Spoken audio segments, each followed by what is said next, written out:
Welcome back to basic biology. আগের ক্লাসে আমরা সেল সম্পর্কে কিছু তথ্য জেনেছিলাম, বেসিক কিছু তথ্য। তো এই ক্লাসটা আগের ক্লাসেরই কন্টিনিউয়েশন। আমরা আগের ক্লাসে পড়েছিলাম বেসড অন নাম্বার সেলসদের কিভাবে ভাগ করা যায়। আমরা পড়েছিলাম ইউনিসেলুলার সেলের কথা, মাল্টিসেলুলার সেলের কথা আর আসেলুলার সেলের কথা। আজকে যেটা আমরা দেখব সেটা হচ্ছে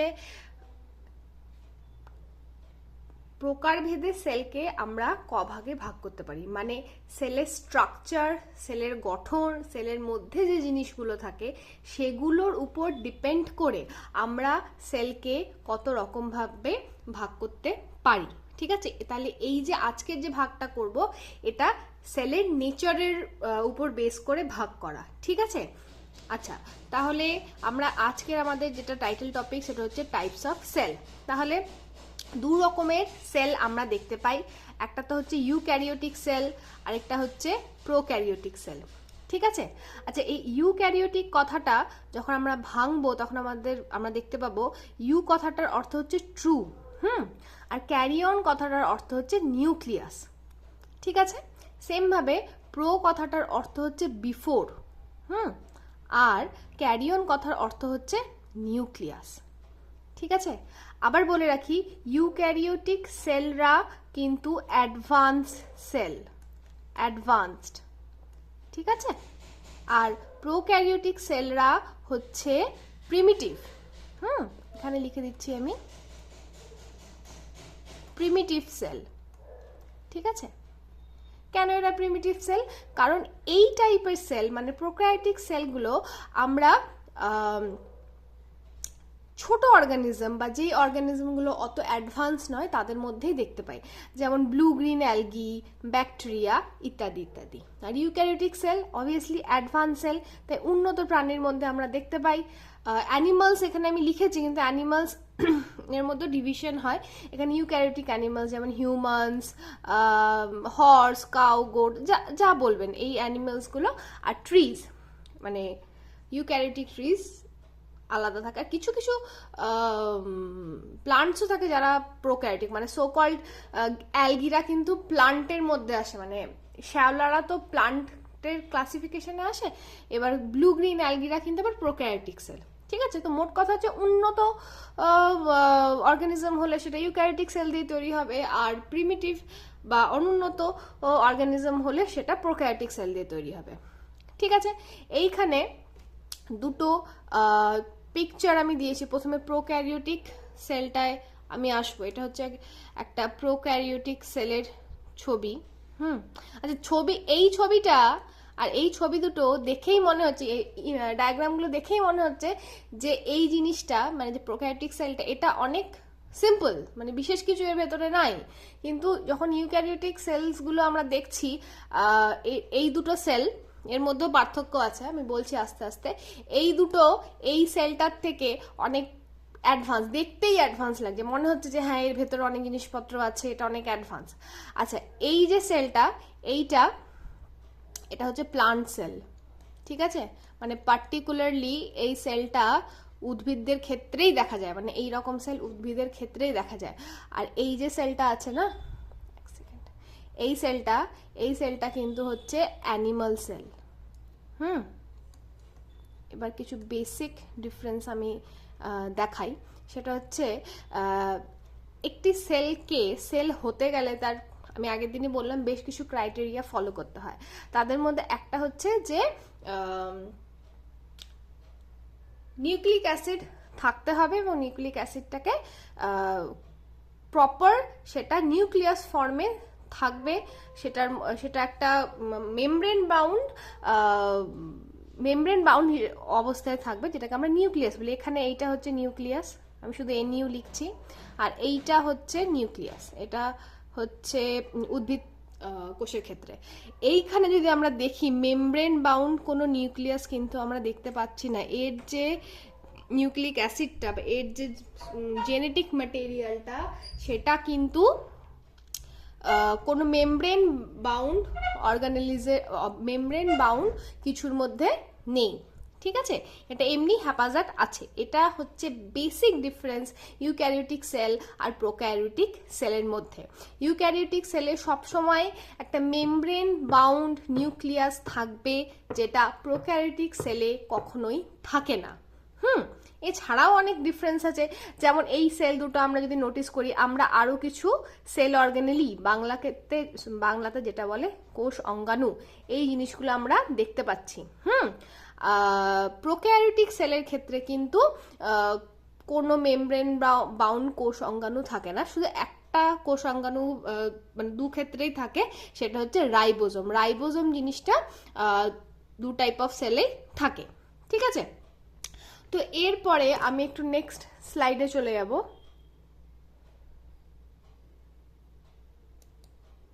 আচ্ছা, এখানে বেসিক আরও কিছু ডিফারেন্স লিখে রেখেছি।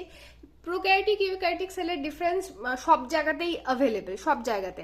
তো বেসিক যেগুলো ডিফারেন্স সেগুলো আমি একটু নোট ডাউন করার চেষ্টা করেছি যাতে একটু হেল্প করা যায়। সেটা হচ্ছে, এক সেকেন্ড,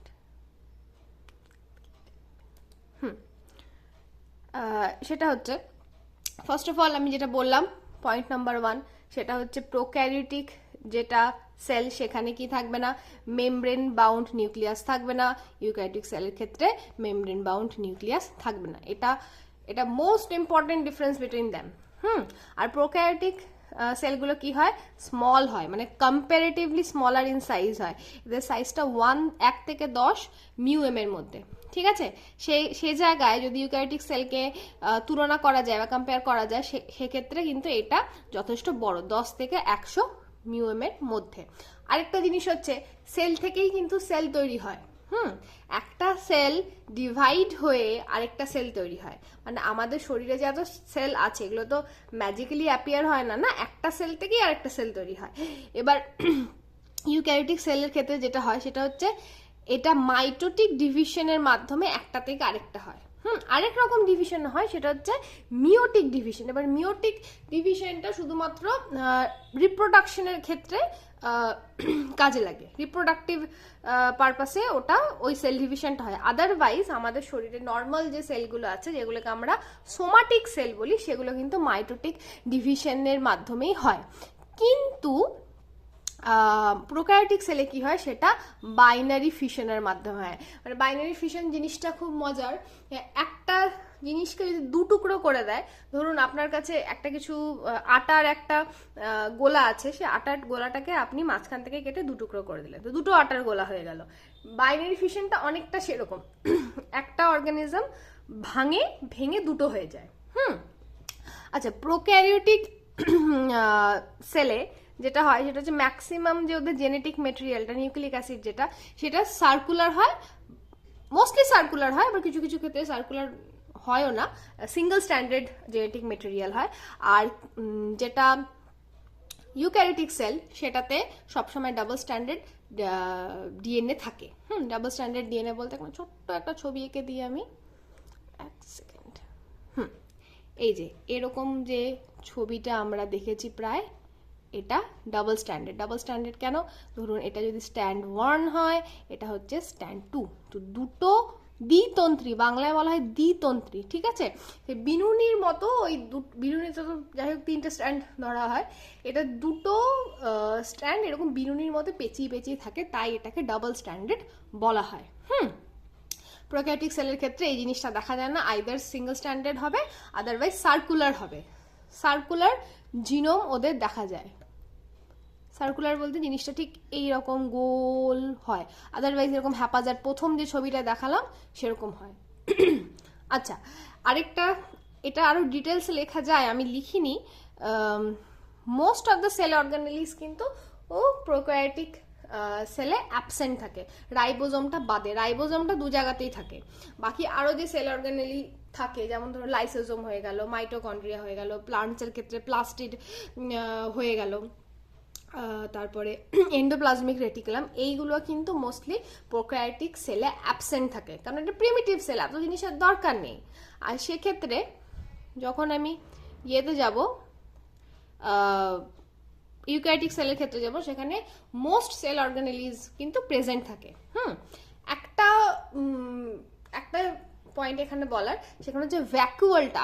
একটা নেক্সট পিকচারের মধ্যে আমি এটা বেশি করে এক্সপ্লেন করব ভ্যাকুয়ালের ব্যাপারটা। আচ্ছা, এখানে আমি 3টে মেন ছবি নিয়ে বসেছি, ঠিক আছে?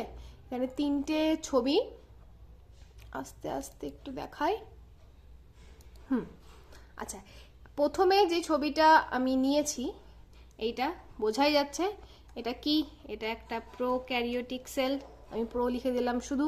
তো এখানে এই যে এই ছোট্ট ছোট্ট গুড়ি গুড়ি জিনিসগুলো দেখা যাচ্ছে, হ্যাঁ, এইগুলো কিন্তু হচ্ছে রাইবোজোম, ঠিক আছে?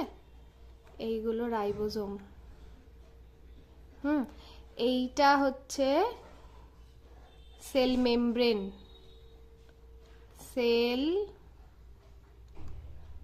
মেমব্রেন। লেখাটা ভালো হলো না, সরি। আচ্ছা, আর কিছু ফ্লাজেলাও থাকে, আর ফ্লাজেলাগুলো বাইরের, ঠিক আছে? আমি দেখাচ্ছি, এক সেকেন্ড। এই যে এই জিনিসগুলো সিলিয়া, ফ্লাজেলা, এগুলো হচ্ছে, এগুলো বেসিক্যালি মানে মুভ করার জন্য। আর এই যে পুরো জায়গাটা আকাশি আকাশি, এইটা হচ্ছে সাইটোপ্লাজম। দুটো সেলের মধ্যে কিছু সিমিলারিটিও আছে, যেটা আমি আস্তে আস্তে বলবো। তো এটা হচ্ছে প্রোক্যারিওটিক সেল। আর তারপরে এখানে আসবো, এটা হচ্ছে একটা ইউক্যারিওটিক সেল, ঠিক আছে? এটা ইউক্যারিওটিক সেল, আমি শুধু ইউ লিখছি। এইটা eukaryotic animal cell. Eukaryotic animal cell, এরও একটা সেল মেমব্রেন থাকে। সেল মেমব্রেনের আরও খানিকগুলো নাম আছে, যেমন হচ্ছে প্লাজমা লেমা, প্লাজমা মেমব্রেন, এগুলো হচ্ছে সেল মেমব্রেনের নাম। বাংলা তো সেল মেমব্রেনটাকে শুধু কোষ পর্দা বলে, আর বাকি প্লাজমা লেমা, প্লাজমা মেমব্রেনটা তো ওইটাই বলে, কিছু করার নেই। আচ্ছা, এইখানে এই সেলটার মধ্যে এটা দেখতে পাবেন কোনো ভ্যাকুয়াল কিন্তু দেখা যাচ্ছে না, কারণ এটা অ্যানিমাল সেল, অ্যানিমাল সেলে ভ্যাকুয়াল থাকে না। আবার যদি এইখানে আমি যাই, এটা একটা টিপিক্যাল প্লান্ট সেল, ঠিক আছে? এটা প্লান্ট সেল। এই যে বিরাট বড়, বেশ সুইমিং পুলের মতো দেখতে লাগছে ব্যাপারটা, কিন্তু এটা ভ্যাকুয়াল, ঠিক আছে? আমি শুধু ভি লিখছি এই জায়গাটায়। ভ্যাকুয়াল কিন্তু শুধুমাত্র প্লান্ট সেলে থাকে, অ্যানিমাল সেলে থাকে না। আরেকটা জিনিস, যখন অ্যানিমাল প্লান্ট সেলের ডিফারেন্সগুলো আরও ডিটেলসে বলে দেবো, অসুবিধা নেই। এইটা হচ্ছে এই যে সেল অর্গানিলিটা দেখছেন, এটার নাম হচ্ছে প্লাস্টিড, যেই জন্যে গাছের পাতাটা বেসিক্যালি সবুজ হয়। আরও অনেক রকম প্লাস্টিড পাওয়া যায়, এটা ক্লোরোপ্লাস্টিড, আরও প্লাস্টিড পাওয়া যায়, ক্লোরোপ্লাস্টিড, লিউকোপ্লাস্টিড, সেটা অন্য টপিক, আপাতত বলছি না। এই প্লাস্টিড জিনিসটাও কিন্তু আপনি অ্যানিমাল সেলে পাবেন না, অ্যাবসেন্ট, পি অ্যাবসেন্ট আমি লিখলাম।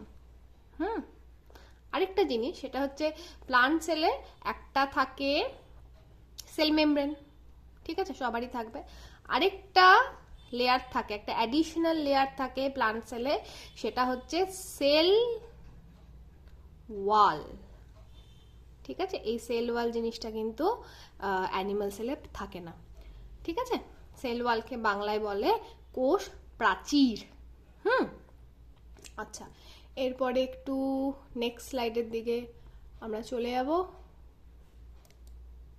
আচ্ছা, কিছু সিমিলারিটিসও আছে, মানে প্রোক্যারিওটিক ইউক্যারিওটিক সেলের মধ্যে কিছু সিমিলারিটিসও আছে। সিমিলারিটিসগুলো কি আমরা একটু জানবো। ফার্স্ট অফ অল আমি প্রথমেই বললাম যে সেল মেমব্রেন কিন্তু দুজনেরই থাকে। নিউক্লিক অ্যাসিড থাকে দুজনেরই, মানে দুটো টাইপের সেলেরই, ঠিক আছে? এবার হতেই পারে যে হ্যাঁ, একটা ডাবল স্ট্যান্ডার্ড, সিঙ্গেল স্ট্যান্ডার্ড বা সার্কুলার, কিন্তু নিউক্লিক অ্যাসিড তো থাকে, মানে জেনেটিক ম্যাটেরিয়াল তো থাকে দুটোতেই, সেটা।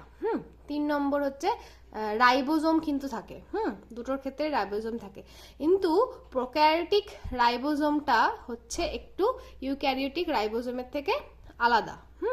প্রোক্যারিওটিক রাইবোজোমটা হচ্ছে 70S। আচ্ছা, এখানে কিন্তু 50-30 এই দুটো যোগ করে 70S পাওয়া যাচ্ছে, এটা নয়, এটা কিন্তু যোগ হচ্ছে না, এটা কিন্তু গণিতের যোগ নয়। এটা রাইবোজোমের দুটো সাব ইউনিট হচ্ছে 50S একটা, 30S একটা, এটা কিন্তু যোগ সাইন দিয়ে দেখিয়েছি, ইনফ্যাক্ট অনেক বইয়েও থাকে, বাট এটা যোগ হচ্ছে না। আর ইউক্যারিওটিক সেলে থাকে 80S, সেটা হচ্ছে একটা সাব ইউনিট, লার্জার সাব ইউনিটটা হচ্ছে 60S, আর ছোট সাব ইউনিটটা হচ্ছে 40S, ঠিক আছে? এইবার জিজ্ঞাসা এটা থাকতেই পারে যে এস জিনিসটা কি। এস কিন্তু আর কিচ্ছু না, একটা ইউনিট, ঠিক আছে? এস একটা ইউনিট। এই ইউনিটটার নাম হচ্ছে ভেদবার্গ ইউনিট, SVEDBERG। ভেদবার্গ ইউনিট। এইটা আসলে কিছু না, সেন্ট্রিফিউজ মেশিনে যখন রাইবোজোমটা দেয়া হয়, কত মানে কতটা তাড়াতাড়ি ওটা ঘুরছে, ঠিক আছে, সেইটা কত ফাস্ট সেন্ট্রিফিউজ মেশিন এটা মুভ করবে সেটা জানার জন্য ইউনিটটা ইউজ করা হয়। আরেকটা জিনিস হচ্ছে এটা, এই ইউনিটটা ডিটারমাইন করে রাইবোজোমের ডেনসিটি আর সাইজটা কত সেটা। আর লাস্ট পয়েন্ট যেটা আমি বললাম সেটা হচ্ছে অবভিয়াসলি সাইটোপ্লাজম দুটোর মধ্যেই প্রেজেন্ট থাকে। সাইটোপ্লাজম থাকে, কোনো অসুবিধা নেই। আচ্ছা, তো এই গেল ইউক্যারিওটিক প্রোক্যারিওটিক সেলের similarities dissimilarities, plant cell animal সেলেরও কিছু ডিফারেন্স আমি বললাম। তো এই আজকের টপিক আপাতত এইটুকুই থাক, নেক্সট দিন এটাকে আরো ক্যারি ফরওয়ার্ড করা যাবে। আপনাদের আবারও বলছি, আপনাদের যদি চ্যানেলটি ভালো লেগে থাকে, আপনাদের যদি মনে হয় যে হ্যাঁ চ্যানেলটি ইউজফুল আপনাদের কাছে, তাহলে কাইন্ডলি চ্যানেলটা সাবস্ক্রাইব করবেন, লাইক করবেন, আর আপনাদের পরিচিত যদি কেউ থাকে যারা মনে হয় যে এই চ্যানেলটা ইউজফুল হতে পারে তার সাথে শেয়ার করবেন। Thank you very much.